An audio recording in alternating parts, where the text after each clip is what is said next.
राज्यात पीएम श्री योजना राबवून शाळांचं सक्षमीकरण करण्याचा निर्णय मुख्यमंत्री एकनाथ शिंदे यांच्या अध्यक्षतेखाली आज झालेल्या मंत्रिमंडळाच्या बैठकीत घेण्यात आला। या निर्णयानुसार पहिल्या टप्प्यात 846 शाळा विकसित करण्यात येणार आहेत। धान्य उत्पादक शेतकऱ्यांना प्रति हेक्टरी 15,000 रुपये प्रोत्साहनपर रक्कम देण्याचा निर्णयही आज घेण्यात आला। यासाठी मंत्रिमंडळानं 1,000 कोटी रुपयांच्या निधीला मंजुरी दिली असून याचा लाभ 5 लाख शेतकऱ्यांना होणार आहे।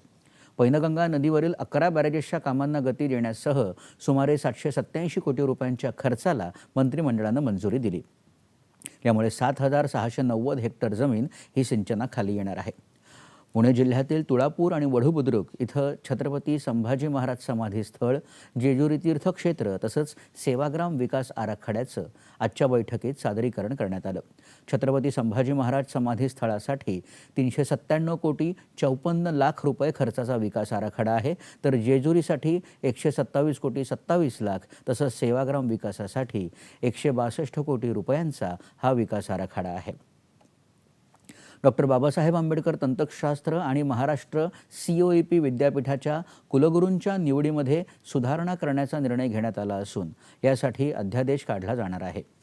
आजच्या बैठकीत मावळते राज्यपाल भगतसिंग कोश्यारी यांचं राज्य मंत्रिमंडळानं अभिनंदन केलं।